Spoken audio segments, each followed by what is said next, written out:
At first, people thought they were signs from above. The first creatures appeared in the night sky when the summer heat hung heavy over the city and the windows were wide open. Hundreds of people saw them, white silhouettes in the clouds, as if they were something beautiful and too lofty for the dirt of the earth. Some fell to their knees. Some wept with joy. Some decided that the world had been saved.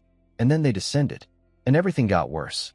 The creatures were swift, monstrously intelligent, and so alien that the human mind could not immediately grasp their form. They were called angels, first out of hope, then out of habit, and finally out of fear. But the name had nothing to do with them. They brought no mercy. They did not save. They hunted. Later, scientists and survivors would realize these creatures were not merely monsters. Each angel embodied one of the human sins, not as a metaphor, but as a living entity. Greed, envy, lust, pride, hatred, deceit, gluttony, despair. They came in various forms, but always with one goal: to break people from the inside and out. In the early years, humanity was losing. Then the hunt began, not for destruction, but for capture. If an angel was caught alive and held long enough, a human could make a contract with it. The risk was deadly. The angel could kill, shatter the mind, or devour the soul. But if the contract succeeded, the human gained its power.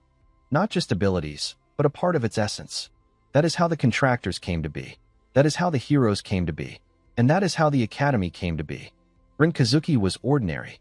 That was his eternal problem and his eternal hope. He wasn't born into a family of famous heroes.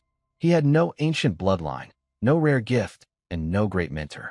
His father worked on the repair lines of the fortified city, his mother managed the archives of the lower medical corps, and his older sister was already serving in the second perimeter security. In their home, they didn't talk about destiny, as in legends. They talked about schedules, ration cards, and how many times a month the power went out. But from childhood, Rin had viewed the contract soldiers differently than everyone else. To most, they were weapons. To some, a tragedy. To him, proof that a person could go beyond their own weakness. He didn't want glory. He wanted to one day stand between a monster and those who couldn't defend themselves and not flinch. That's why he enrolled in the Contract Soldier Academy, not in an elite class, not through a special recommendation. He simply passed the exams, cleared the physical screening, and survived the test in an isolated sector where candidates were tested for fear, reaction time, and endurance. When he came home with the acceptance letter, his mother just stared at him for a long time. Then she said, "Are you sure?" Rin answered too quickly then, "Yes." And only that night, lying in bed, did he realize his hands were shaking. The academy stood on the outskirts of a fortified city, behind 3 lines of defense and 2 massive walls, the oldest of which was covered with claw marks. There were many recruits, too many to remember them all, and enough to realize immediately most would be weeded out. They don't die, though that has happened in practice when training angels got out of control, but they break, either mentally or physically. Reno was assigned to the C-12 base group. There were all kinds of people there. Miyu Tassa was a cold, composed girl with a calculating look in her eyes and excellent hand-to-hand combat skills. She seemed unpleasant to Rena only for the first 3 days. Then he realized, she simply doesn't waste her emotions. Haru Kane was tall, broad-shouldered, with a lazy smile and a very dangerous habit of always checking who among those around him was weaker. Not a villain, but definitely not a goody-two-shoes. Yuna Saito is quiet, neat, almost invisible, but during drills, her reactions were faster than anyone else's. Rin still didn't understand how she did it. And dozens of others, each with their own reason for being here. The first day at the academy began not with a greeting, but with a warning. The senior instructor, a woman named Velda Rain, stood before the formation and spoke without unnecessary drama. A contract soldier is not a hero by definition. A hero is a result. A contract soldier is a risk. Each of you will either become a weapon or a corpse. Sometimes both at once. Got that? No one answered. She nodded to herself. Good.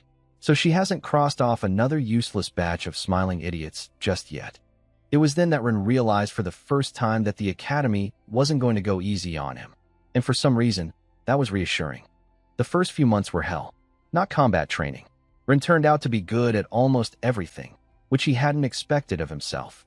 Running, climbing, throwing, reflexes, tactics, tracking, working in pairs, field analysis. He picked everything up quickly, sometimes even faster than the others.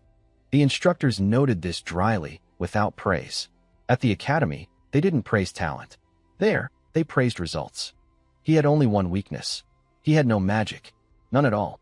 They'd figured that out during admissions, but it became completely clear in the second month, when the simulations with mana pulses began. The others had at least a faint resonant reaction. Ren had nothing. He couldn't create channels. He couldn't strengthen his body through external energy.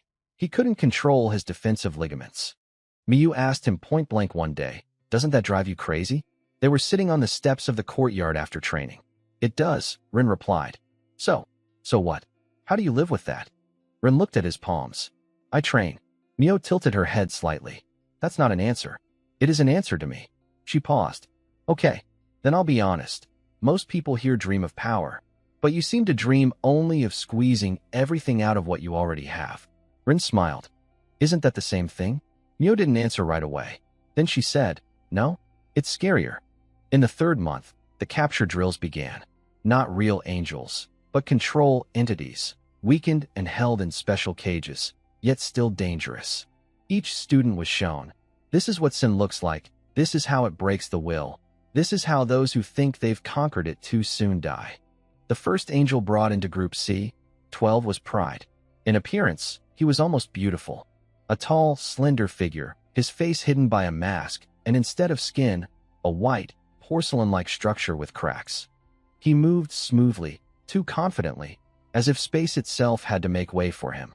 "Don't look at the form," Velda said. "Look at the reaction. He'll provoke you." He did provoke them. Pride whispered each participant's weaknesses to them. To one, that he was unworthy. To another, that everything around him was worse. To a third, that he had to rise above everyone else, or else he would be destroyed. Ren heard something else. "You're too ordinary. You'll never amount to anything." It was so accurate that he lost his footing for a second. Angel noticed immediately. He lunged at him. Ren stepped aside and struck not with his fist, but with his elbow, at the base of the neck, where the structure is weaker.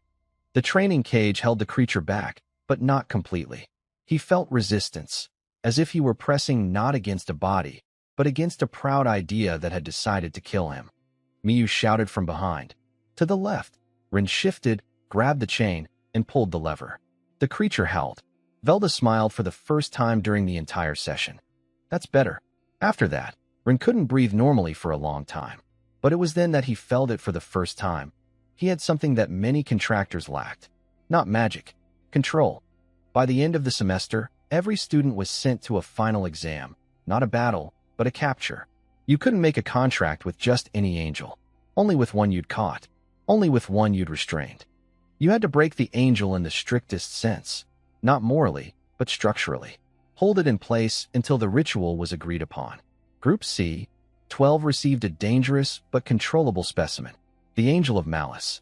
When they brought him into the training hall, Ren immediately understood why all the instructors were standing a little farther away than usual. This was no mere creature. It was a mass of pure, raw pressure.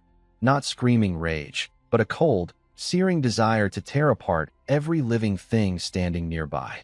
Its form was constantly shifting. Sometimes humanoid, sometimes animal-like, sometimes nothing more than a twisted skeleton of bones and red light. "Don't approach it head-on," Velda said. "It reacts to resistance. It loves a fight." Ren looked at the cage and felt something strange. Not fear. Attraction. As if this creature were meant for him. It was a bad feeling. And dangerous. During the exam, the group worked seamlessly. Miyu set up containment markers. Haru held back a direct attack. Yuna cut off its lines of movement. Ren was in the center. That had always been his role. To go where no one else wanted to go, and to make sure the others had a chance. But the Angel of Malice turned out to be smarter than they'd expected. It broke through one of the markers, slammed into the barrier, and burst a step and a half beyond the zone. That was enough to make the hall tremble. Haru cursed. Miyu screamed back. But Ren already saw. If the creature broke through another meter, the exam would be ruined, and someone might die. He made his decision instantly. Not the wisest. The most necessary. "Hold him," he shouted and leaped forward himself. It was madness. Without magic, humans were almost never allowed near an angel. But Rin wasn't exactly ordinary. He didn't try to strike with force. He came in from the side, ripped off one of the restraining clamps, took the blow on his forearm, and almost immediately found himself too close to retreat.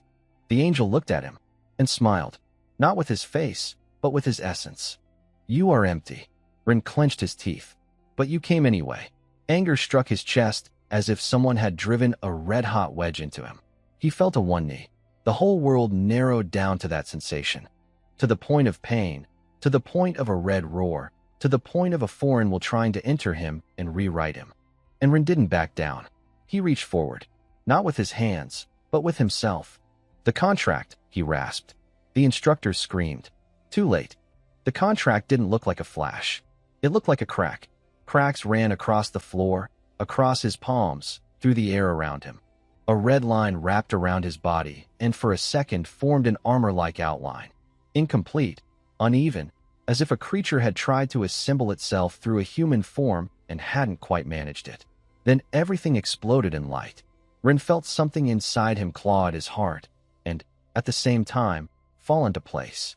The angel hadn't disappeared. It was now inside him, and in that very moment, the recoil struck. Pain, so intense that he nearly lost consciousness. The world swam. A roar filled his ears.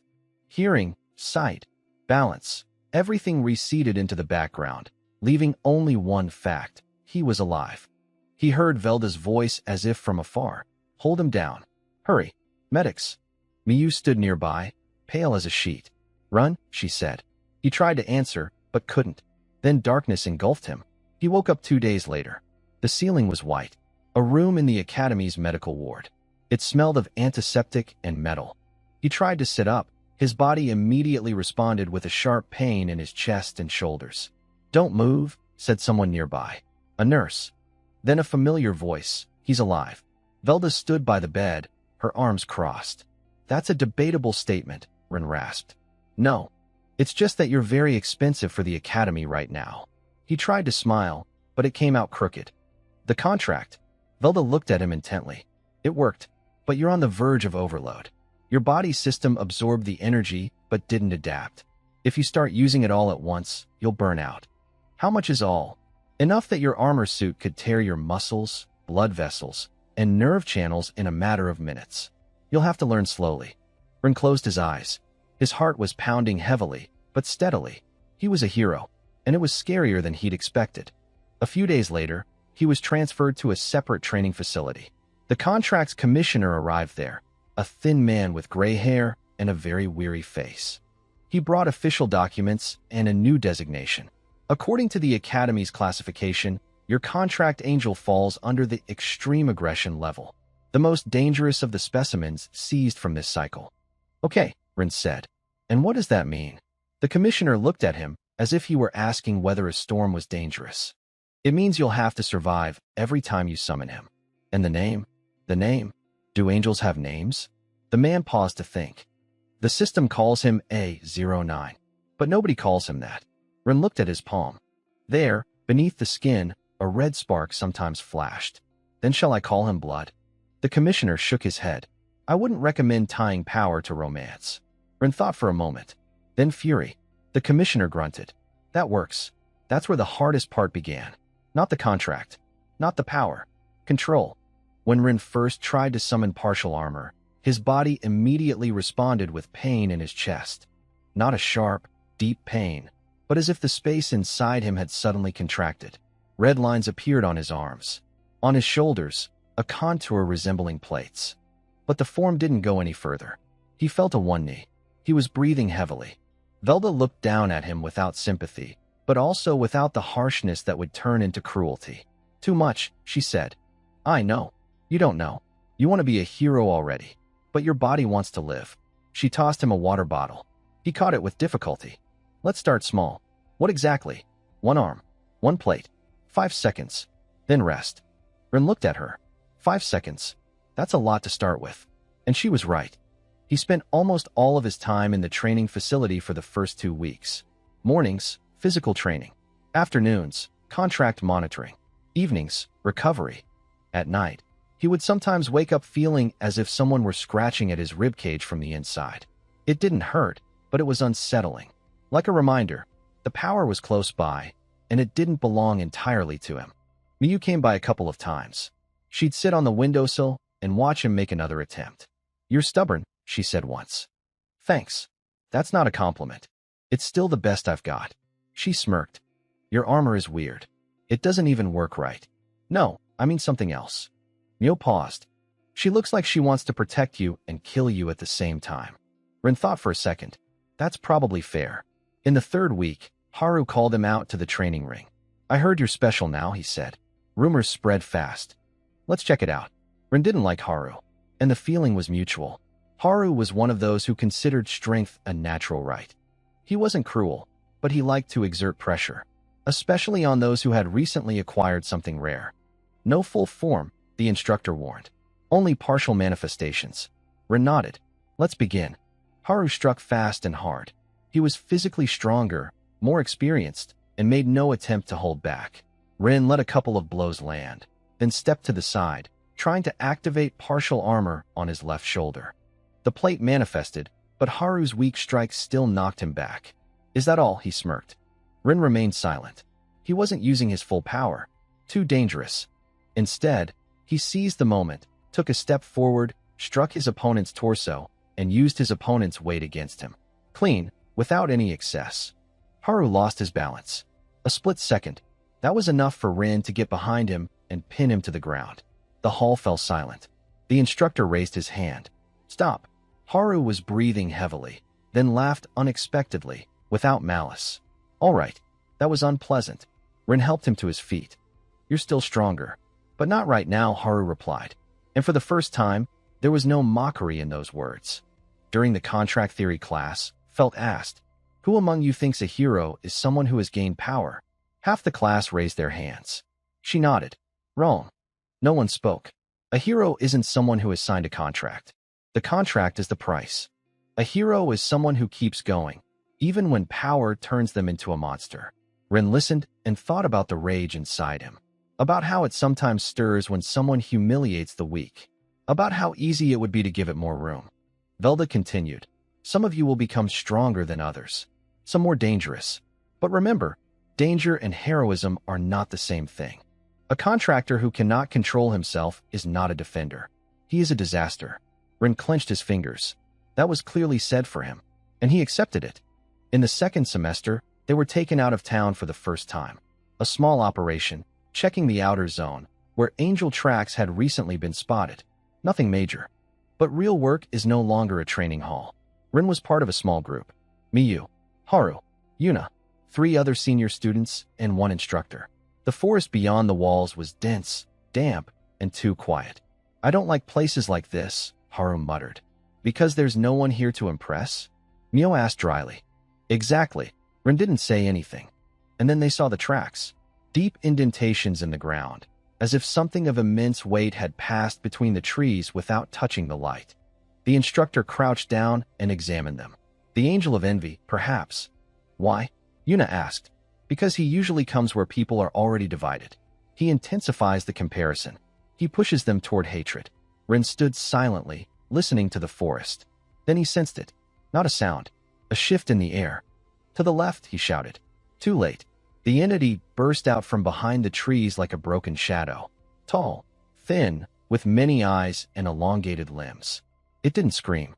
It just stared, and it was sickening. Miyu was already setting up a barrier. Haru stepped forward. Rin felt the rage inside him raise its head. "Let me." "No." He clenched his teeth and activated only a partial outline on both arms. Red plates appeared on his elbows and shoulders. His body immediately responded with pain. But he lunged forward. This was the beginning of his true power. They returned wounded, but alive. That was already considered a success. Rin was sitting in the medical bay when Yuna came in. She silently placed a glass of water next to him. "Thanks," he said. She nodded. Then she said unexpectedly, "Aren't you afraid of the pain?" "I am." "Then why do you keep going?" Rin thought for a moment. "Because if it's not me, someone else will take the hit." Yuna looked at him calmly. "That's a bad answer." "I know, but it's honest." He nodded. She stood there for another second and left. Rin watched her go and thought, at this academy, everyone learns to die too early. And he realized too late that heroism isn't a flash in the pan. It's a habit. By the summer of his second year, he could maintain partial armor for 20 seconds. It was huge progress, and still not enough. Velda didn't praise him. You've learned to summon the form, she said. Now learn not to break yourself. How? Listen to your body. It always knows before you do when it can't handle it. What if it's wrong? She looked at him the way you look at a student who's asked a question too grown up for their age. Then make the mistake slowly. He remembered that better than any theory. The night before his next training session, he woke up to a voice. Not from outside, but from inside. You've kept me locked up for too long. Rin sat up in bed. His heart was pounding. I won't let you out just like that. Then you'll die slowly. It didn't feel like a conversation, but like pressure. He closed his eyes. You want to burn everything, he whispered. I want to be used. You're dangerous. And you're weak. Rin clenched the sheet. Maybe. Then learn to be stronger. The voice faded away. In the morning, he told Velda about it. She listened calmly. Contract entities always put pressure on the host, she said. Especially ones like yours. It's normal. Normal? For your category, yes. Should I talk to it? If it helps. Rin looked at her. Are you serious? Absolutely. And for the first time, he understood. The academy wasn't going to teach him just technique. It was teaching him to live with a monster. June brought alarm. The Outer Ring sector reported a breach by a minor angelic entity. Not a massive cataclysm, but dangerous enough to send out a combat team. Rin was there. With him were Miyu, Haru, Yuna, and 4 other graduates. The angel was of the order of greed, or perhaps gluttony. Its form was constantly shifting. A massive body, multiple arms, a mouth on its chest, and hissing exhalations that made people lose their bearings. Don't let it break your formation, Mio shouted. Rin activated partial armor on both arms and his chest. The pain struck, but he didn't fall immediately. He moved. Short, precise, without excess. The angel struck him with its claws, and the armor plates cracked. Rin staggered. The rage inside him surged forward. He almost let it out. Almost. Because he realized, if he unleashed it all, he might not come back. And instead, he took a step back, took a breath, and redirected his power not toward destruction, but toward stabilization. The plates grew denser. It wasn't what Rage had expected, but it worked. Haru knocked the entity off balance from the flank. Miyu sealed off the space. Yuna finished off the group. When it was all over, Rin was standing only because he didn't want to fall. On the way back, Haru slapped him on the shoulder. You held your own. Thanks. Don't get used to it. Miyu walked silently beside him. Then she said, You could have lost it. I know, but I didn't. Not yet. She glanced at him sideways. That's what I don't like. Me neither. She snorted. And that was almost friendship. The year ended not with a celebration, but with work. Rin had grown stronger. Not strong enough to be a legend. Strong enough for the future. He had learned to summon his armor for short bursts. He had learned to hear the rage and not let it take control. He had learned to fight without tearing his own body apart. He had learned not to confuse pain with defeat. He was considered promising. Some even considered him dangerous.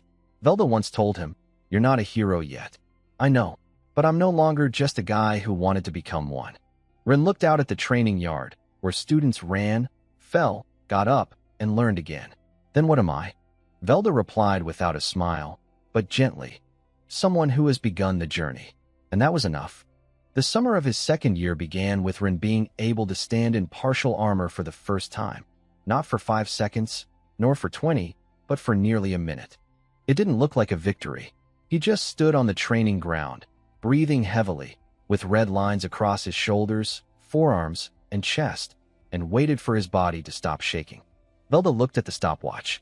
58 seconds. Did I hold it? Yes. And I didn't die? Not yet. That was her version of praise.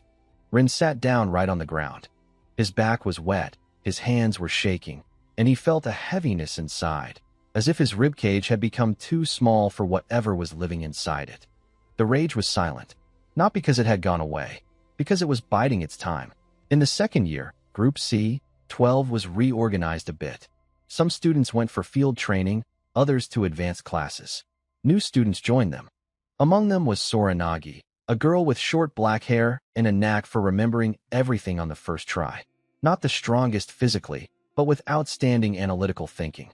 And Tama Ver, a tall guy with a quiet voice and unervingly calm eyes. He rarely joked and moved too quickly when a fight broke out. Renu immediately didn't like the way Tama looked at him. Not hostile, like someone who had already decided that the other person was a resource. Miyu noticed it too. "Be careful with him," she said once after a lecture. "With whom?" "With Tama." "Why?" "Because he smiles when he wants to measure something." Rin looked over at where Tama was talking to the instructor. "Is that bad?" "At the academy, almost always." The internal training had intensified. Now Rin wasn't just learning to summon his armor. He was learning to form it piece by piece. Shoulder, arm chest plate, coordination, breath control. Velda pushed him to the point where his body still obeyed, but was already beginning to protest. "Why so hard?" he asked once, when he was literally shaking after a series of form activation and deactivation drills. "Because your essence is aggressive," she replied. "If you don't train control, you yourself will become its catalyst." "But what if I want a stronger form?" "Wanting it doesn't mean you can." He was silent. "Your angel is more dangerous than many," she continued. "But he's also more demanding. You don't need a strike, but a contour. Not a flash, but a form." Rin slowly repeated, "Contour." "Yes." "Why that word?" Velda looked at him. "Because you shouldn't just be a vessel for power. You have to give it form." That stuck with him. At the training ground, they were shown a new class of entities, not combatants, but parasites. The Angel of Greed. It looked like a small, almost nimble creature, hiding in a pile of scrap metal. Not frightening to look at until it began to influence the people nearby. Greed didn't tear the body apart. It tore apart the will. A person near it began to think only of their own interests, of profit, of what they could take for themselves. One of the cadets in the simulation nearly ruined the mission because he suddenly had to take the entire supply of amulets all by himself. Velda said, "Remember, not all angels kill with their bodies. Some break through greed, envy, or fear. If you don't control yourself, you're already partially infected." Rin looked at the cage and felt an unpleasant similarity. The rage inside was also a form of pressure, just a different one. "Can my contract have the same effect?" he asked later. Velda didn't turn around. "Yes." "How?" "You already know how." He paused. "Anger, risk, impulse, loss of self-control, the desire to win at any cost." She looked at him over her shoulder. "The stronger the essence, the louder it demands a simple solution." The breakdown didn't happen in combat. It happened during a regular training session. Rin was practicing holding partial armor with both hands when he saw Tama on the adjacent mat throw a younger student too hard onto the mat. Not fatal, not even truly cruel, but enough for the small cadet to get up with a contorted face and fall silent in front of everyone. Rin felt the rage inside him shudder. "Hit him." He blinked. Tama had already turned to the next exercise, as if nothing had happened. Rin took a step forward. "Hit him. Show him." The voice wasn't loud. On the contrary, it was almost calm, and that made it worse. Rin clenched his fist. A red echo arose inside him. The plates on his forearm tightened slightly on their own. Velda immediately looked up. "Stop." Rin froze. Tama looked their way too. "Problem?" he asked with a polite smile. Rin inhaled. Exhaled. "No." But when he left the arena, his fingers were white with tension. That night, he heard the voice again. "You've been putting up with this for too long." Rin sat on the bed and stared into the darkness. "I don't want to be you. You already are me." "No, you're using my power. I'm using the contract. It amounts to the same thing." Rin clenched his teeth. "Do you want me to just break everything? I want you not to be weak." What if weakness isn't the fear of striking, but the ability not to strike? For a second, it went quiet inside. Then lie. He closed his eyes. That wasn't an answer. It was a test. And he realized, rage doesn't just grant strength. It's constantly looking for where he'll give in. In the fall, they were sent on an external sweep. A small town beyond the third ring had been complaining about nighttime attacks. Not a major angel, but a series of minor ones. Usually, such entities prey on those who are morally weakened in some way. Rin was in the cover group. Miyu, Sora, Haru, Yuna, Tama, and 2 instructors. The town looked quiet. Too quiet. The local elders said, "At night we hear rustling."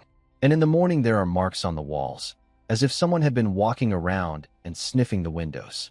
What kind of angel? Sora asked. We don't know. By evening, they found out. The angel of envy. It didn't attack right away. It crept up on people, stirring feelings of comparison. Why does that person have a better house? Why is that person at peace? Why not me? After that, the entity began to grow from the inner decay of others. Rin saw one of the residents suddenly grab his neighbor by the collar. You were hiding supplies. What? No. Tension rippled through the street. Back, Rin said, already sensing the response of rage. We can't. Not now. But the angel had already emerged from the shadows. And the fight began. When envy went after them, Rin realized that ordinary partial plates weren't enough. Too many quick movements. Too much pressure. He pushed Mio aside, stepped into the line of fire, and for the first time tried not just to summon armor, but to assemble it as a form. Not on his arms. On his shoulders, chest, neck, and back. A contour. Felt's words flashed through his mind. Not a flash, but a frame. The red plates formed a more cohesive armor structure, almost like an outer shell. Not complete, but already noticeably denser than before. His body responded with pain. He almost gasped. But he managed it. The angel's blow struck the armor and didn't shatter it immediately. Haru, seeing an opening, struck from the side. Sora cut off the trajectory. Yuna secured the trap. Rin held the pressure for a few more seconds. And that was enough. When it was all over, he could barely stand. Velda said later, now you have a shape, not just a form. That's progress. And it still hurts. Of course. Is it always like this? She looked at him as if the question were both silly and important at the same time. For the strong, yes. That evening, Rin was sitting on the dorm roof when Sora came up to him. She brought 2 packets of hot drink. You were too close to breaking down today, she said. I know, but the form worked. Yes. Why didn't you let go of the armor sooner? Rin was silent for a long time. Because I was afraid that if I really started pushing, I wouldn't be able to stop. Sora looked at him calmly. That's normal. Maybe it's normal for you. For anyone working with a strong contract. She took a sip. The academy doesn't mention that as often as they should. Rin looked down at the city lights. Aren't you afraid of people like me? I am, she answered honestly. But not of you. I'm afraid of the moment when you stop choosing. He nodded. That was too accurate a description. In the winter, they gave them a retest. This time, Rin had to not only maintain his form, but also fight a timed battle without overloading. They pitted him against a training angel of the malice level, weaker than rage, but dangerous enough to get under his skin. You know the rule, said Velda. Don't lose control. And if I do, then we'll see what's more important, your strength or your discipline. It was no joke. Rin stepped onto the arena and felt a familiar burning sensation in his chest. The angel was unpleasant. Short, with long arms and a stretched-out snout, constantly shifting its stance as if searching for a weak spot. The fight began. Rin kept his distance, dodged, struck, refusing to let himself be drawn into pure rage. But the angel knew how to provoke, whispering about mediocrity, about inadequacy, about how he would never become a hero. Then it spoke in a voice very similar to his own. You're weak without me. Rin froze for a moment. And in that instant, the creature struck. He was sent flying toward the barrier. Pain shot through his shoulder. Almost immediately, rage rose up. Now, Rin stood up, slowly, and instead of releasing it completely, he gathered the energy again. But more tightly this time, more skillfully. His body trembled, but it didn't break. He didn't win through strength. He won by not letting the essence decide for him. After the test, he was summoned upstairs. Not Felt, the administration. 3 people were sitting in the office. The rector, the contracts commissioner, and a man from the external surveillance service. They looked at Rin the way one looks at a useful but risky resource. Your result is of interest, said the rector. Is that bad? Asked Rin. Not necessarily for you. It depends on the system. The commissioner leafed through the report.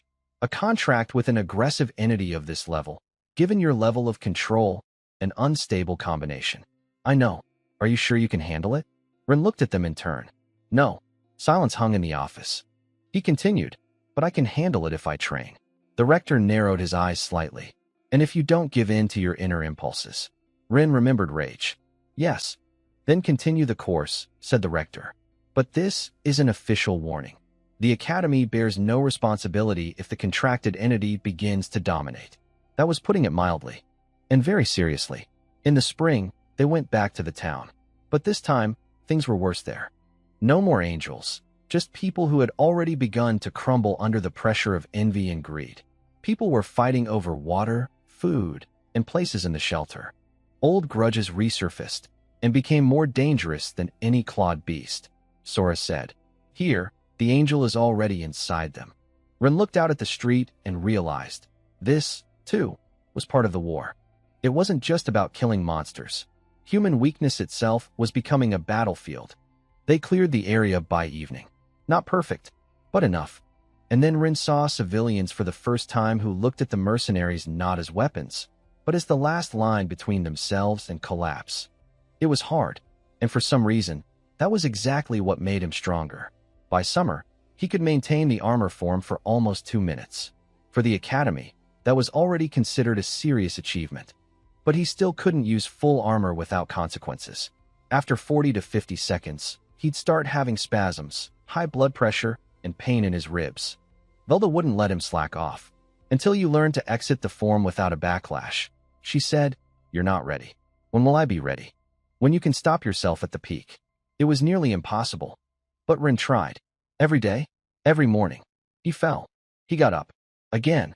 He had a conversation with Tama that Rin remembered for a long time.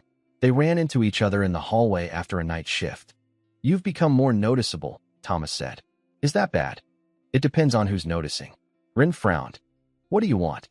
Tama smiled calmly, almost politely. "Just to understand how dangerous you are." Rin didn't answer. "Don't take it personally," Tama continued. "It's normal in our line of work." "Are you like this with everyone?" "Only with those who might one day end up above me." Rin looked him straight in the eye. "I'm not going to overtake anyone. Everyone says that." "And you?" Tama shrugged. "I've already chosen where I'm going." And he left. Rin stood in the hallway and felt uneasy. Tama wasn't an enemy. He was a future problem. Then what Velda had feared happened. During training, the circuit broke down. Not completely, but enough. Rin had been trying to maintain his armor while fatigued for too long. His body was already signaling him to stop, but he decided to push through one more cycle. And rage took advantage of that. The circuit flared brighter than it should have. The plates became denser, heavier, more aggressive. He felt everything inside him grow cold. Not pain, but a loss of control. Velda stopped the training instantly. "Cut." But Rin didn't hear her right away. He stood there, breathing sharply, and for the first time, there was no suggestion in Fury's voice, but almost a command. Just a little more. "Give me more."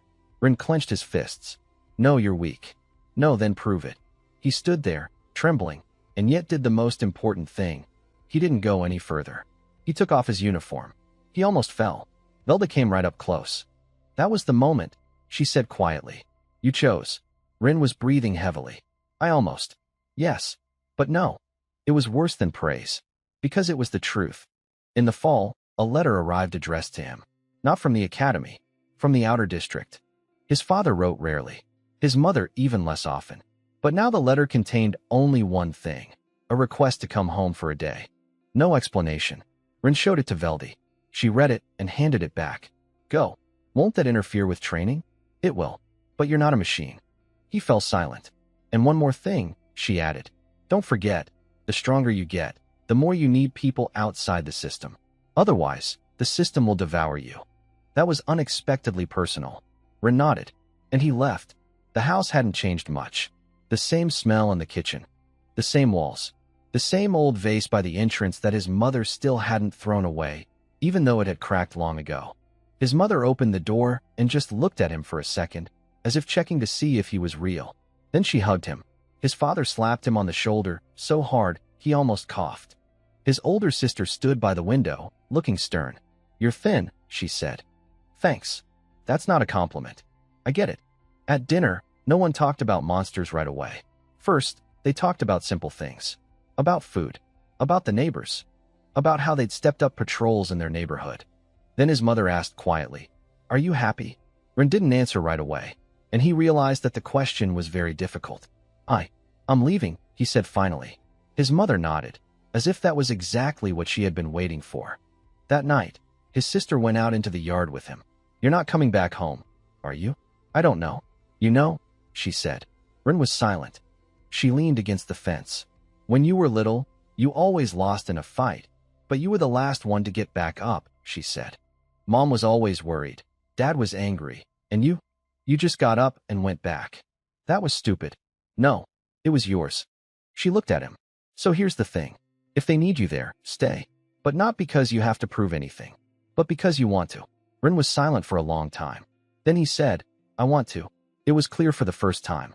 When he returned, Velda just nodded. "So, home is home," Rin said. "Good. I thought it would get easier. It didn't.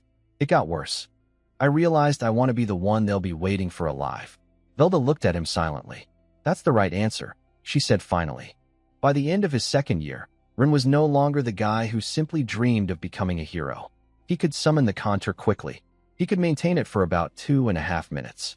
He'd learned to cover not his entire body with armor, but only the necessary areas. He understood where rage began to take control and knew how to back off before it was too late.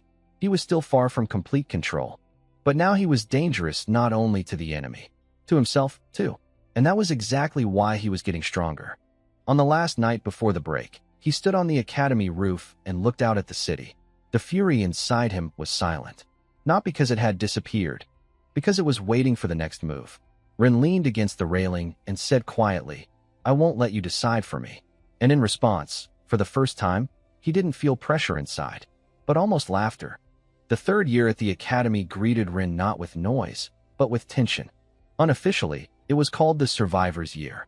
Those who had made it to their third year were no longer ordinary students. They knew how to fight, already had a contract, or were one step away from it. And each of them understood one simple thing.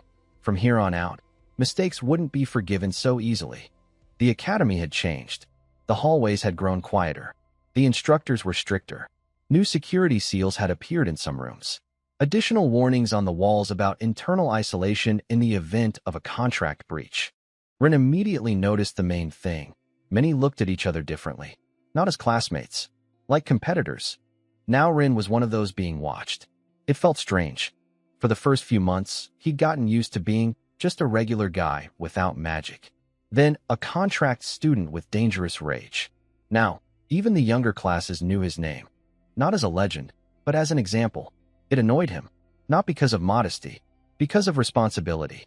He noticed how the newbies mimicked his movements, how someone tried to copy his stance, how someone whispered, "That's the one who managed to take on the fury." Rin hated the phrase, "managed to take on," because it sounded as if he had won. In reality, he fought an internal battle every day. By his third year, training was no longer centered on individual preparation, but on leading groups. Contract soldiers rarely operated alone. Teams were needed. One for pressure, one for containment, one for finishing, one for evacuation. Velda explained it bluntly. A strong contract soldier without a team is, at best, a dangerous loner. With a good team, he becomes a pillar of the region. Remember, your individuality matters, but it's not more important than the structure. Rin listened and thought about how rage made him strong in one-on-one combat. But in a team, he still needed to learn not to hog the spotlight. This turned out to be harder than strength training, because dominance isn't just about fighting. It's the habit of space submitting to you.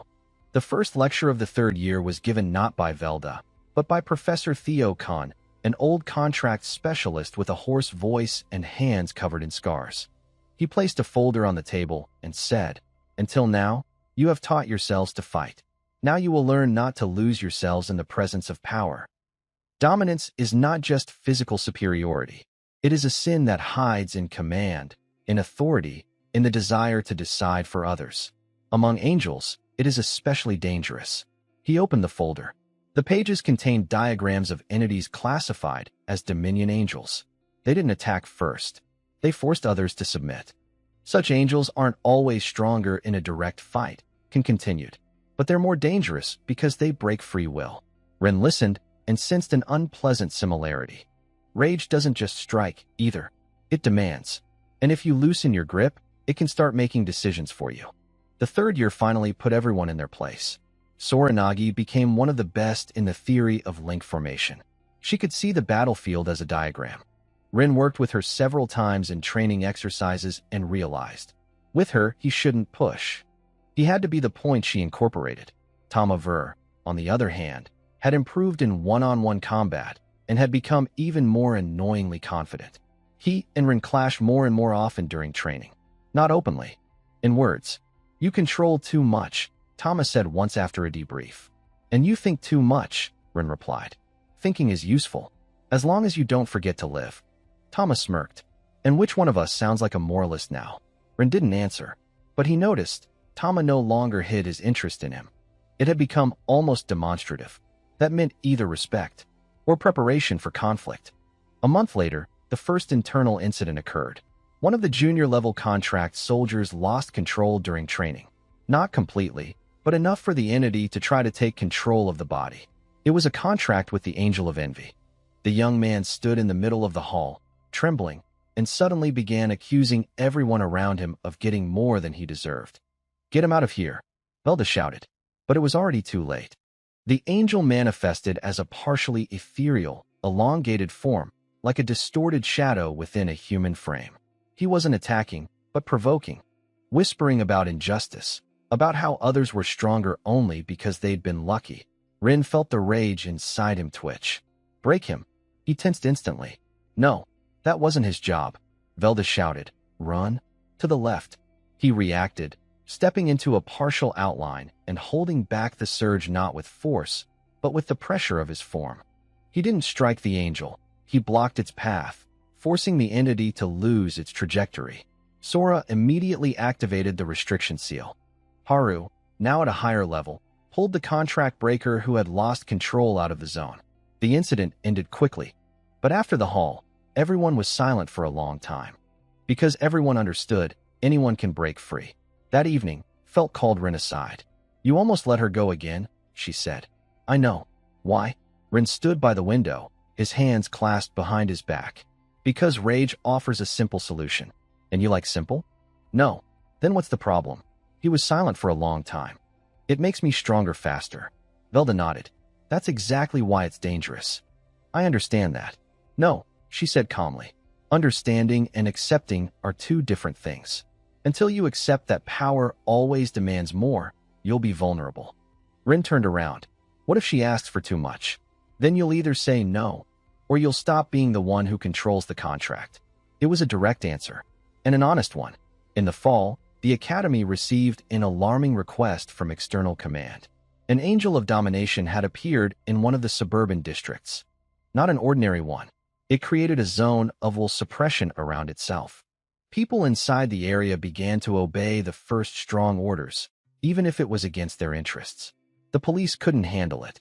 The contract soldiers were expected. This was no longer a training mission.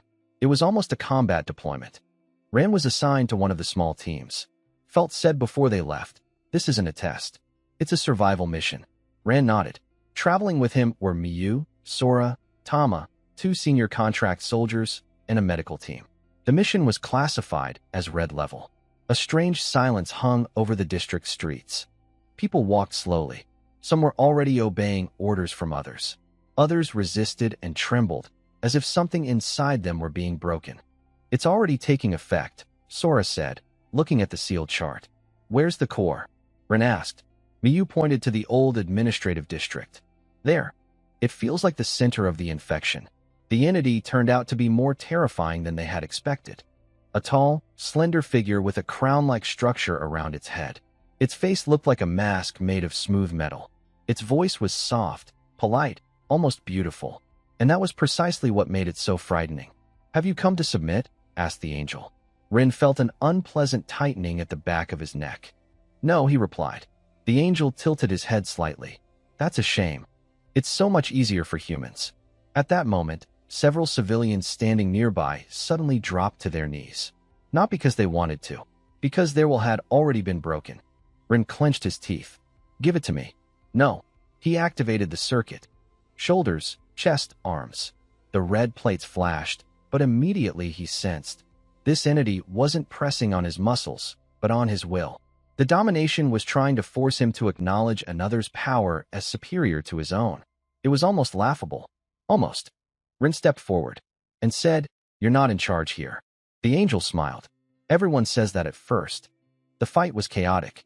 The contract soldiers had to hold on to their own will, while the civilians had to prevent them from completely succumbing to submission. The angel applied pressure in specific spots, breaking people one by one. Miyu worked hard and precisely, setting up barriers. Sora cut off lines of influence. Tama, oddly enough, worked perfectly against the entity. He quickly read who the angel was taking under control and pulled them out of the zone. Rin tried to get to the core, but domination wouldn't let him get close. You're strong, the angel said when Rin broke through closer. That's why you want to make decisions for others. Isn't that right? Rin froze for a second, because it was definitely dangerous. The entity was trying to lure him away, not with fear, but with a mirror. You love it when people listen to you. You want them to follow you. You've already started. Rage welled up inside Rin. And for the first time, it wasn't a scream. It was a response to a challenge. But he didn't let it fully erupt. Instead, he took a step back, realigned the contour, and struck not the angel, but the base of the field. Sora understood immediately. Break the center. Together, they shattered the restraining seal. The dominance wavered. It was an opening. Rin stepped into it and slammed his entire body into the core of the entity, no longer allowing himself any room for doubt. The contract power surged outward. For a second, his armor became almost complete, solid, with pronounced horn-like protrusions at his shoulders and back. And the angel retreated. After the victory, Rin collapsed to one knee. Blood was running from his nose. His hands were shaking. His heart was pounding too hard. Velda arrived afterward. She assessed the battlefield, checked the remaining traces, and looked at him for a very long time. You were on the verge of reaching your full form. I know. And I didn't. She nodded. That is growth. Rin spat blood to the side. I feel like if I go a little further, the rage will just crush me. Maybe. He looked at her sharply. And that doesn't scare you? It does, Velda said. That's why we're training you. It was an honest answer. And there was more support in it than in any sweet praise. After the mission, rumors spread through the academy. Rin heard snippets of them. He's almost fully activated the circuit. His contract is too dangerous. If it goes wrong, they'll either destroy him or lock him up. But he's holding on. For now. That, for now, was infuriating. Once, he caught Tama's gaze. What? Rin asked. Nothing, he replied. It doesn't look like it. Tama smirked. I'm just thinking that if you really do hold this creature, they'll either call you a hero or a problem. What do you think? Tama looked straight ahead. It's the same thing. Rin didn't answer, because maybe he was right. At the end of the semester, Felt gave him a special test. Not a combat test. A proficiency test. I want to see, she said. If you can summon the armor, fully cover your torso, and remove the form without any recoil. Now. Yes. He stepped onto the platform. Inhale. The outline formed immediately. Shoulders, chest, back, arms. The plates assembled into almost a full suit of armor, more massive than before. Not perfect, but complete. His body screamed. Rin clenched his teeth. Velda was silent. He held it. 10 seconds. 15. 20. Then he removed the suit himself. He didn't fall. He just exhaled. Velda looked at the stopwatch. 27 seconds. Is that not enough? For a full suit, it's very little. But I didn't fall. Yes. And she stopped there. Because that was the point. That night, he heard the voice again. But now it was different. You've learned to shut yourself off. Yes. It's annoying. Rin sat on the bed, exhausted after the test. You don't just want to destroy, do you? I want to be recognized. That was unexpected. Recognized? Not as a tool. Not as a punishment. As a force. Rin was silent. You're a sin. And you're human. That was worse than any insult. Because it sounded like the truth. If you hold me back, we'll both become greater. Rin stared into the darkness. And if not, then you'll disappear. In winter, disputes over contract allocations began at the academy. Too many powerful entities were being held back in the capital. The outer districts demanded that contract soldiers be sent to reinforce the perimeters. Officials in the inner circles argued over who owned which resource. This was already politics. And Rin suddenly realized that contract soldiers weren't just fighters. They were a matter of power. Who would get fury? Who would get domination? Who would get envy? Who would be placed at the center? And who would be hidden away? Sora once told him, we're not just students. We're already part of the system. And what are we supposed to do about it? She smiled without joy. Don't become her plaything. Rin nodded. But he understood. This was harder than defeating an angel. For winter break, he went back to his family. And once again, he realized that home wasn't a place of rest. It was a place where people saw him without his armor. His father silently showed him the updated toolbox. His mother cooked his favorite soup. His sister asked if he was pushing himself too hard. This time he answered honestly, yes. His sister wasn't surprised. Then what's keeping you here? Rin looked out the window. The snow was falling gently. People, he said. Be more specific. Those who need protecting. And those who believe it's possible. She nodded. Then don't break. It was simple. And very difficult. Back at the academy, Rin felt it. The rage had grown quieter. Not weaker. Quieter. As if it had realized on its own. He wouldn't give in if it kept pressing so bluntly. It was strange. And helpful. During one of the training sessions, he tried for the first time not just to restrain the essence, but to channel its impulse into form. Not into a strike. Into stabilization. And for a second, the armor became noticeably cleaner, denser, and more beautiful than before. Velda saw this and was silent for a long time. Then she said, "This is what a true contour is." Rin exhaled. Only now did he realize how important that word was. A contour isn't a prison. A contour is a form for power. By the end of his third year, Rin was no longer just a student. He was a contractor who was taken seriously. He had enough control for short-range full armor. He knew how to work in a group. He knew how to resist the provocations of the angels of domination, envy, and malice. He knew how to hear rage without letting it lead him. He was still dangerous to his own body, but he was no longer helpless. And that was a huge difference. On the last evening of the course, he stood on the academy roof next to Mio. "Do you still want to be a hero?" she asked. Rin looked down at the city lights. "Yes." "Why?" He thought for a moment. "Because now I understand that it's not about glory." Miyu nodded. "Then what is it about?" Rin didn't answer right away. Then he said, "It's about not letting someone else's sin decide for people." Miyu looked at him and smiled genuinely for the first time. Finally, a normal answer. New information about major angels began to appear in the Academy's archives. About entities that hadn't been captured yet. About those whose contracts could change not only the fighter, but also the scale of the conflict. Felt once tossed him a short phrase. "Next year will be worse." Why? Because now you're strong enough for them to start taking you seriously. It sounded like a death sentence. And like a promise. The night before starting his fourth year, Rin stayed alone on the training grounds. The outline appeared on his shoulders automatically, for a couple of seconds, as if his body had already memorized the path. He took off his uniform. He looked at his hands. Then he said quietly into the void, "I am not your sin." The answer came from within, neither angry nor soft, but grateful. "Not yet." Rin smiled, because it was almost like respect. And perhaps that is where true strength begins. Rin's fourth year greeted him not with lectures or exams, but with a reassignment order. It was new and unpleasant. There had always been a class division at the academy, but now some of the senior contract soldiers were being deployed to separate combat units, and others were being placed under the direct control of command. Rin read the order twice. Then again. "What does this mean?" he asked Velda. She didn't even look up from her papers. "It means the system has started to consider you an asset." "Is that bad?" "For freedom, yes." He was silent. "For survival," Velda continued, "it might be useful." Don't confuse those two words. He remembered that with unpleasant clarity. The fourth year wasn't about defense or simple armor. Now they were being taught to work with zones where angels didn't just attack, but influenced human behavior, group dynamics, and decision-making. If Rin had previously learned to keep the rage inside himself, now he was being forced to understand. His contract had already become part of the Academy's policy. You could feel it at every turn. Sora was the first to notice. "People are treating you differently now," she said as they left the theory hall. "How exactly?" "Carefully. And is that bad?" "For you, maybe. For them, very much so." Rin smiled, but without joy. "I keep hearing more and more that I'm a problem." "That's because you're really starting to become one." The first major assignment of their fourth year was an area where several civilian groups had gone missing. The neighborhood looked ordinary on the surface, but people weren't disappearing physically. It was as if they were being eaten up by an inner emptiness. It was the angel of despair. No one saw him directly at first.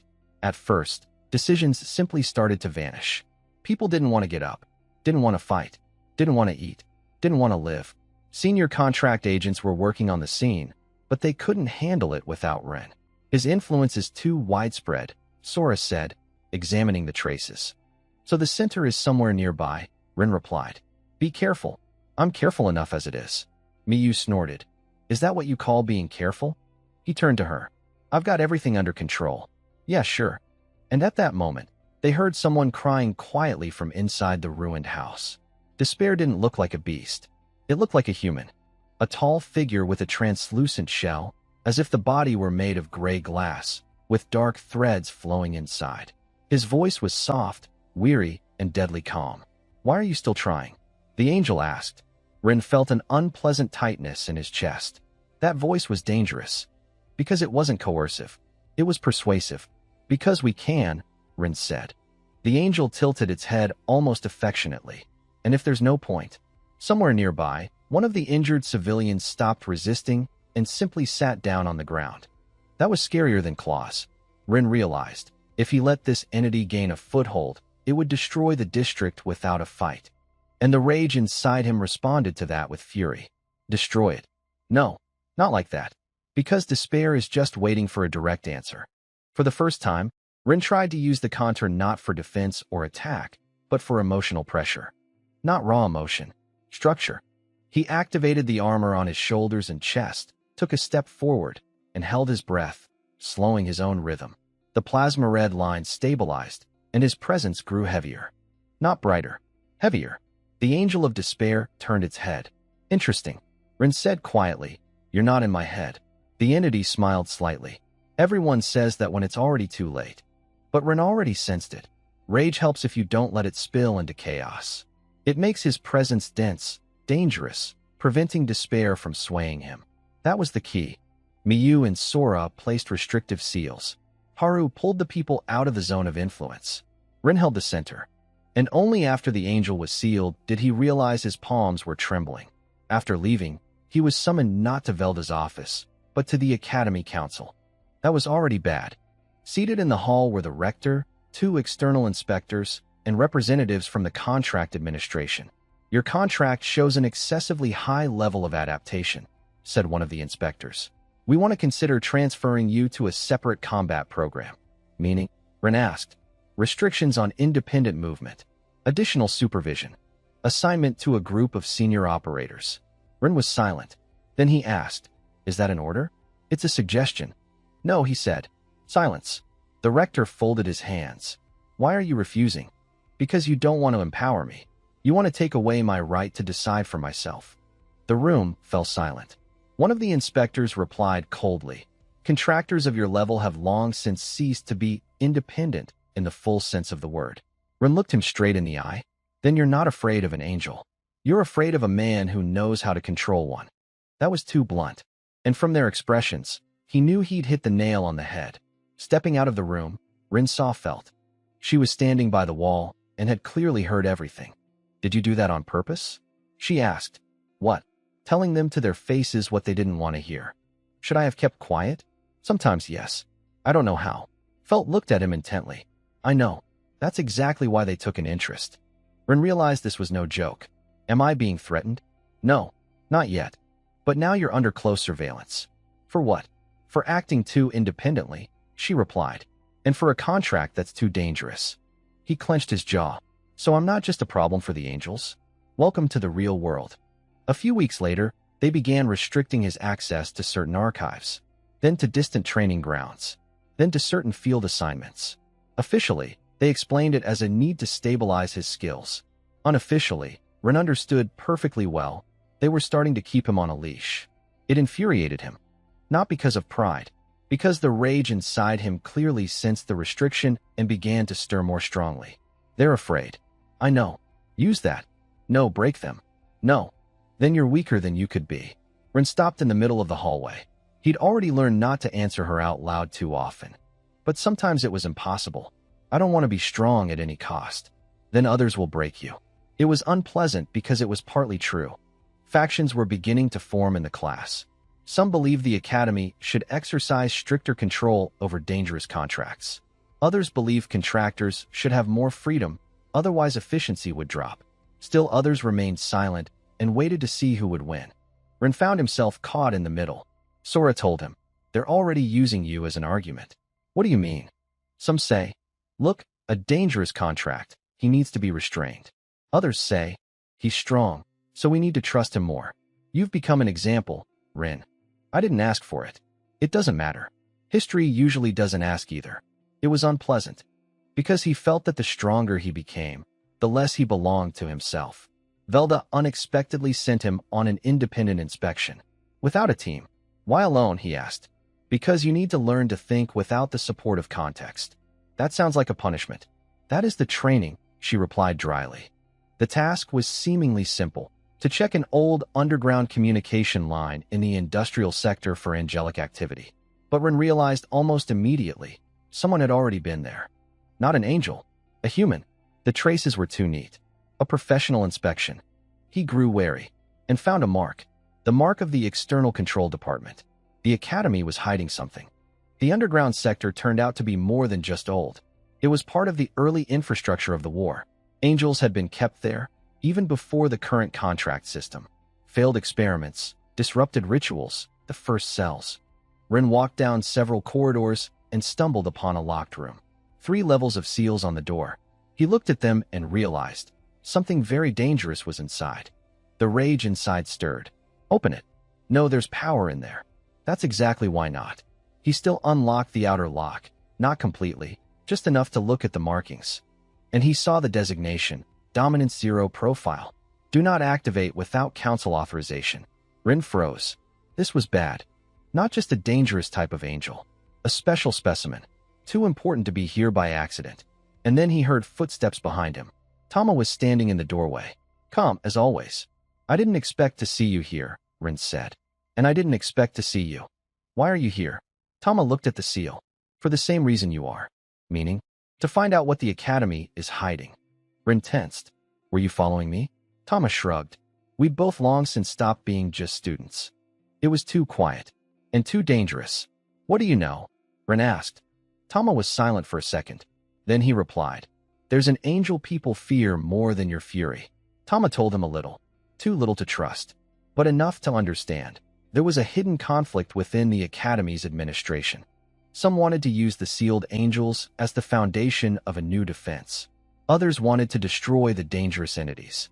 And a third faction, which no one spoke of, wanted to bring the contractors under full administrative control.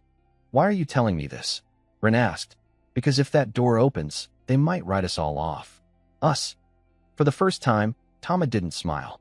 "Do you really think I don't see where this is going?"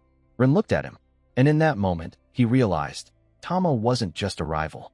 He was a man with his own plan. That was worse. Because people like that usually see things through to the end. The alarm went off in the middle of the night. Not in the outer sector, but inside the Academy. Rin rushed out into the hallway and immediately saw the red beacons. "What happened?" he shouted. Sora ran toward him. "A breach in the lower storage area. Looks like someone tried to break into the old cell." Rin felt a chill run down his spine. Dominance 0 profile. Could it really be that? He rushed downstairs with Sora and Mio. The basement already smelled of ozone and iron. The seals on the walls had cracked.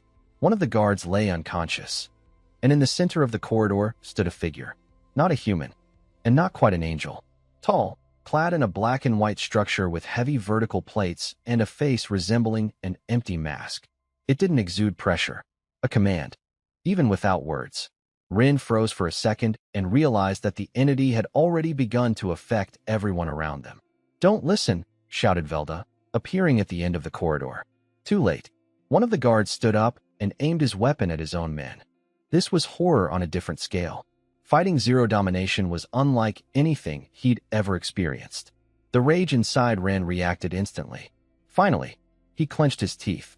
Not now. The entity wasn't trying to kill, but to subjugate. Short, precise impulses. A command to move, to stand, to retreat, to doubt. Miyu fought the pressure with her seals, Sora disrupted the lines of influence, and Velda maintained the overall security perimeter. Rin realized If he let the rage fully emerge, it could trigger a resonance and tear apart half the underground level. But if he didn't, they would lose. He chose the middle ground. The perimeter rose sharply, with intense pressure in his chest. His shoulders and chest were covered in thick armor. Protruding ridges appeared on his back. It was closer to its full form than ever before. His body screamed, but he moved. Straight toward the angel. The entity turned its head. "You are interesting," it said in a voice not its own. "You resist orders, yet you love power." Rin struck. "I don't love power," he exhaled. "I love freedom." The blow landed in the center of the mask. A crack. The entity recoiled.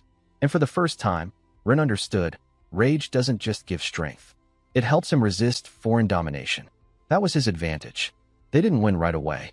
The entity was too well sealed, had lain in isolation for too many years, and had absorbed the Academy's fear. But in the end, they managed to seal it back up. After that, Rin nearly collapsed. Velda caught him by the shoulder. "How long?" "What do you mean, how long? How long did you hold the full load?" He struggled to look up. "I don't know. More than a minute." "Seriously?" She nodded. "And you didn't die?" "Not yet." "Don't joke." He tried to smile and couldn't. After the battle, the rector looked paler than usual. "This wasn't supposed to happen," he said. Velda looked at him very coldly. "But it did." "Who broke the seals?" "That's what we need to find out." Rin realized there was a traitor at the Academy, and that changed everything. The next day, secret inspections were conducted throughout the Academy. Students were questioned individually, contract students especially.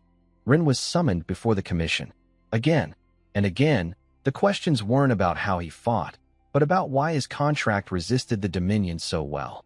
"Do you understand," said one of the inspectors, "that your angel might be linked to an anti-subjugation structure?" "I don't understand," Rin replied. "That's the problem. Or the advantage." "For whom?" Rin remained silent. Because he realized they didn't just want to study him. They wanted to decide whether he could be used against other contract soldiers.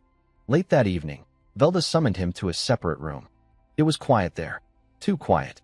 "You're under closer surveillance now than before," she said without preamble. "I've noticed. And you'll have to choose who to trust."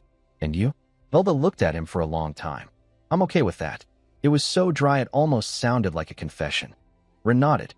"What should I do?" "Keep your cool. And don't let them define who you are based solely on your contract." He stared at the floor for a long time. "What if they try to take me? Then I won't envy them." That was almost a smile. Tama disappeared for 3 days. Then Rin found him himself by the old training hangar. "What are you doing?" he asked. Tama was standing by a map marked with the locations of underground cells, routes, and access levels. "Preparing a backup plan," he replied. "Against whom?" "Against anyone who wants to turn contract workers into a controllable resource." Rin didn't get it right away. "Whose side are you on?" Tama looked at him very calmly. "My own for now.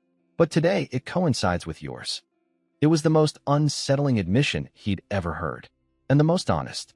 By the end of the year, Rin was no longer the man who'd received a dangerous contract by accident. He had become the man the system was trying to hold back, and the power was trying to test. He could enter the reinforced circuit for nearly 2 minutes and 40 seconds. He could withstand the pressure of domination without instant submission. He could work in tandem so that the outcome of the mission depended on him. But most importantly, he began to understand that his struggle was not only against the angels, and not only against himself. It was also against those who wanted to make power convenient. On the last night before advancing to the next level, he stood by the window and looked out at the empty courtyard of the Academy. Rage was silent, not because it had disappeared, because it understood Rin was no longer someone who could be easily broken. And that was the beginning of the real conflict. Rin didn't wake up right away. At first there was a steady, muffled sound, like the beating of a huge heart somewhere behind the wall. Then came the cold. Then the pain. He was lying on the stone floor, and the first thing he realized was he was alive. The second, something had changed. The world felt different, cleaner and, at the same time, more dangerous. Every breath was too loud. Every sound had a shape. Distant footsteps in the hallway echoed in his head not as noise, but as direction. He could tell where someone was standing without even opening his eyes. Rin slowly sat up. His hand trembled. A new mark on his wrist. Not just a contract seal, but something deeper. A red line, like a crack in glass. ran under his skin and rose toward his elbow. He hadn't seen it before. His fingers clenched, and then he felt it. The rage was inside, but now it was different. Not like a whisper, not like pressure, like an awakened heart. You've been sleeping for a long time. Rin closed his eyes. Where am I? Where you allowed me to be. It sounded almost mocking. He stood up, staggered, and braced his palm against the wall. His head was spinning. His body ached as if it had been broken down long and methodically. And then he suddenly remembered everything. The breaking of the seals, the underground level, zero dominance, the fight, the final blow, and then darkness. He followed the sound. He didn't immediately realize he was walking through the academy's inner underground sector. The walls were wet, the lights emergency red. Sirens could be heard in the distance. Above his head, the crackling of seals. He reached a fork in the corridor and stopped. There were signs of a fight. Debris from the barrier. Torn off fasteners. Blood on the floor. And people. Rin saw 2 guards lying against the wall, and 1 contractor sitting on his knees, trembling as if he'd just been released from someone else's will. He crouched down beside him. Are you okay? The man lifted his head. You are alive? So far, yes. The mercenary swallowed. He didn't leave. Who? The man looked into the darkness of the corridor. The angel. From the lower chamber. He went up, toward the central sectors. Rin froze. Not the one they'd been fighting. Another one. Everything inside him went cold. Who let him out? I don't know. But it was already clear the disaster had begun. He quickened his pace. With every step, his body responded more clearly. The outline was close, almost on the surface. The rage wasn't overwhelming. It was building. The enemy is there. I know. Give me the suit. Not yet. Now. Rin slowed down. He felt his muscles tensing on their own, red lines beginning to break through his skin. He stood up, and for the first time, he summoned full armor. Not in the training hall, not under Velda's supervision, not under half-dead control. On his own. The armor rose abruptly. Red plates covered his shoulders, chest, back, and arms. Its shape was no longer rough. The outline became more solid, denser, with sharp lines and a heavy, almost predatory silhouette. His body screamed in pain, but it didn't break. Rin took a breath and realized the armor was holding. He was holding it. The rage inside laughed quietly, almost contentedly. Now you're awake. When he reached the stairs leading to the upper sector, alarm was already everywhere. Contract soldiers and instructors were rushing toward the central courtyard. Someone was shouting. Someone was giving orders. Velda spotted Rin immediately. You're alive. For now? Good. She looked at his armor and narrowed her eyes. You came out in full gear. I had no choice. Bad answer. But it'll do for now. She gave him a quick glance at the courtyard. And Rin saw it. An entity stood in the central courtyard. Tall. Dark. Not as zero dominance. This angel was different. The silhouette blurred, as if the body were assembled from torn layers of shadow and sparks. The face, if it was a face, was hidden by a mask with 4 vertical cracks. Torn protective seals lay beside it. Around them, several contractors couldn't stand up, as if held down by an invisible weight. What is it? Rin asked. Velda clenched her teeth. The angel of rupture. The word hit him harder than he'd expected. What is it doing? Breaking the bonds. Seals. Contracts. Ties. She looked at him. If he isn't stopped, some of the contractors might lose control. Rin understood immediately. This is worse than domination. Domination forces obedience. The rift forces them to lose their form. And if he gets to fury... Rin, Velda said quietly, your contract is the only one that can withstand its pressure even a little. Go. He was already walking. The armor is heavy, but his body obeys. In his head, a continuous rhythm, both foreign and familiar at the same time. The angel of the rift turned his head toward him and smiled, not like a human. Finally, he said in a voice that sounded like shattering glass, I sense a lot of patched up parts in you. Rin replied without pause, and I sense that you're about to be broken. The angel laughed and moved forward. The fight was brutal from the very first second. The rift didn't strike directly. He tore through the space between blows. Each of his swings left a crack in the air, and if Rin stepped into those zones, his armor responded with pain, as if someone were trying to rip it apart at the seams. He stepped aside, struck with his shoulder, and tried to knock the entity off course. It didn't work. The angel tore through his movement and threw him against a column. The stone cracked. Rin got up immediately. Rage surged inside him. Come on. No. He charged forward again. Rin realized that conventional combat wasn't working. The tear doesn't break muscle, it breaks integrity. So the more unified the form, the better. He activated the armor more deeply. The plates closed tighter, especially on his chest and shoulders. New ribs appeared on his back, like frame reinforcements. It hurt a lot, but the form held more steadily. The angel of rupture struck again. Rin took the blow. He clenched his teeth. The outline cracked in several places, but didn't shatter. This was a first. He had never withstood such close contact before. Sora, working with the barrier group, shouted, "He's taking it on himself." Miyu was deflecting the scattered pulses along the flank. Velda was already setting up a defensive perimeter for the rest of the contract soldiers. Rin saw only the target, and felt only one thing. If he let go, everything around him would shatter. The angel tilted his head. "You think you're holding yourself back," he said, "but you're already bound." Rin struck again. "Shut up. You're not afraid of losing control. You're afraid that without it, you'll feel lighter." That stung, because it was too close to the truth. The rage inside him responded with pleasure. He understands you. Rin clenched his jaw. "Shut up. Kill him." "No. Then what am I here for?" The question was dangerous. Rin didn't answer, because he didn't know. And it was at that very moment that the angel of rupture tried to break through to his contract link. The world around him shook. The barrier faltered for an instant. Rin staggered. Pain shot through his arms up to his shoulders. The angel smiled wider. "This is it." He almost collapsed. Almost. But Felt's words flashed through his mind. A strong contractor without a team is, at best, a dangerous loner. And Rin realized he wasn't alone. Not now. Sora was holding the front line. Miyu was holding the flank. Velda protects the others. Even those lying on the floor, unable to stand, were part of this battle simply by staying alive and not giving up. That restored his footing. He straightened up. He took a breath. And instead of trying to overwhelm them with raw fury, he let it become the center. Not a flash. The core. The armor on his chest glowed deeper, denser. The red plates along the outline grew heavier, and the internal pressure more stable. It was a new form, not just an outline. A limit. The angel of rupture froze for a split second. That was enough. Rin went straight for him, and struck with both hands at the center of the entity's chest. The blow wasn't pretty. It was heavy, and honest.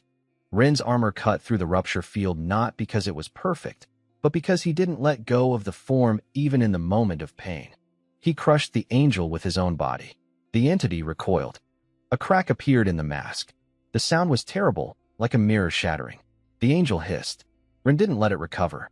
A second strike, then a third. Each time the armor creaked. Each time his body screamed. But rage didn't take control. It worked in unison with him. This was the first time. The angel of rupture tried to retreat. Sora was already waiting.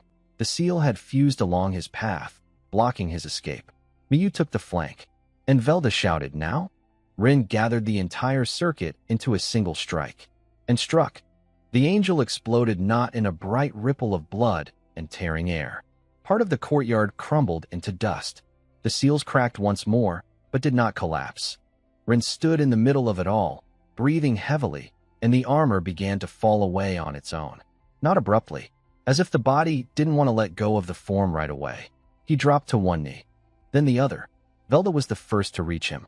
Alive? He tried to answer. He couldn't. He just nodded. She looked at his hands, at his wrist, at the new red line, which had grown deeper and more intricate. "The limit," she said quietly. "What?" "You held the full form long enough for the first time to move on to the next stage." Rin was breathing heavily. "Is that good?" Velda paused. "For you, yes. For everyone else, it depends on whether you learn to control it further." When the battle ended, a funeral-like silence fell over the academy. Not all the angels had been destroyed.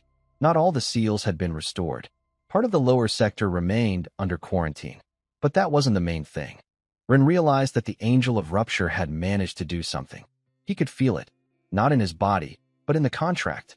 The rage inside him wouldn't quiet down. It was tense. "What's wrong with you?" he asked quietly, inwardly. "He saw me." "Who?" "The rift. And he left a trace." Rin went cold. "In the contract?" "Yes." "What does that mean?" The answer didn't come right away. It means you can be found now.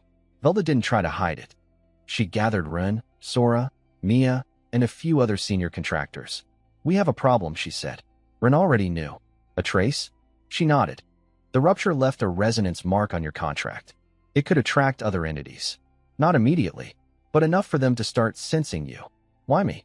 Because your fury is unstable, powerful, and now marked by a foreign force. Sora asked, is this dangerous for the entire academy? Yes. Silence. Miyu frowned. So, we need to isolate him?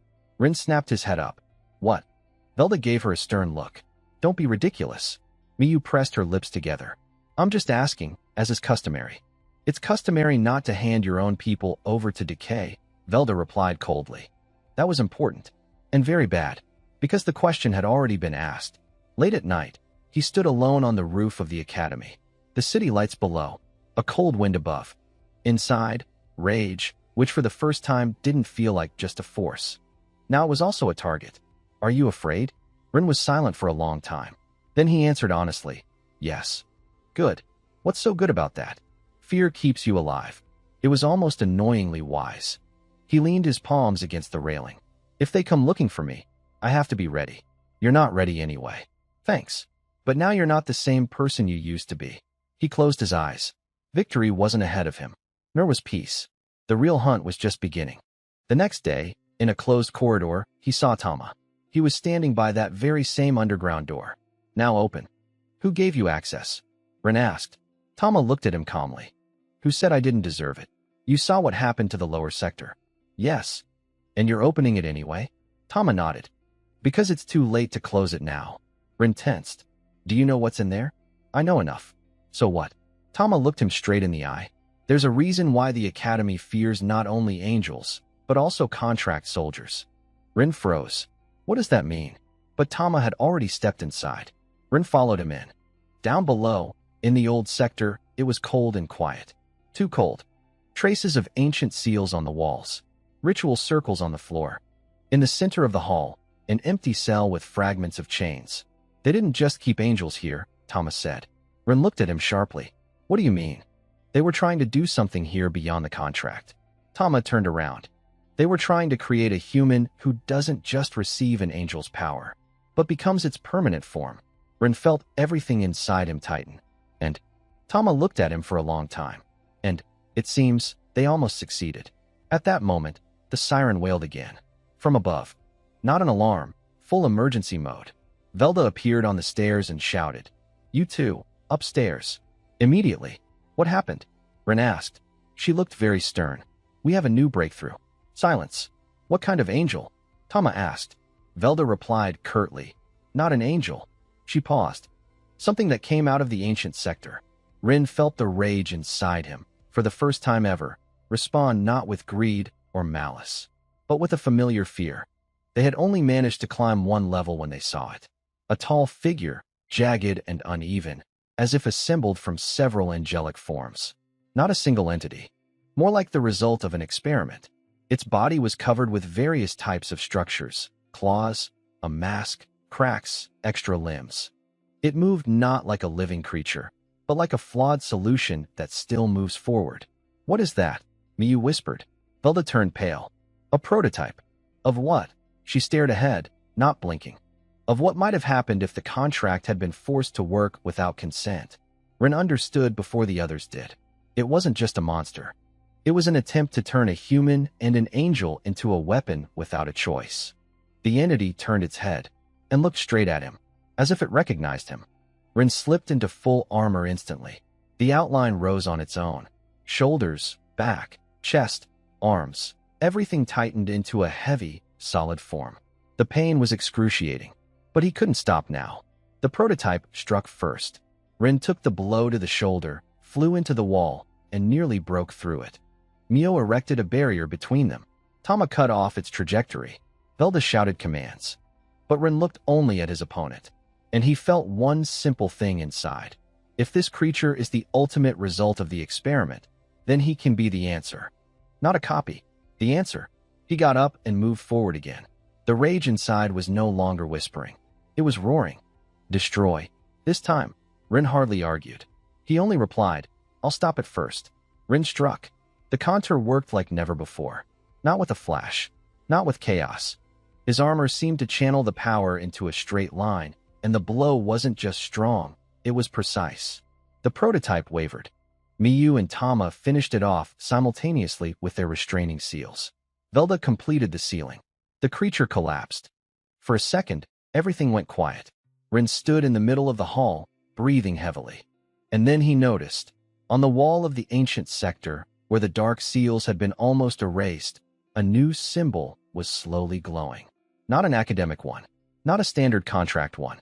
A red line, like a crack. Like his mark. He froze. Velda saw it too. "What is that?" he asked. She didn't answer right away. Then she said very quietly, "It wasn't supposed to wake up." Late at night, Rin was standing alone on the roof again. Below him, the academy was alive, repairing cracks, pulling out the wounded, sealing off sectors. But he already knew. It was only just beginning. The contract had changed.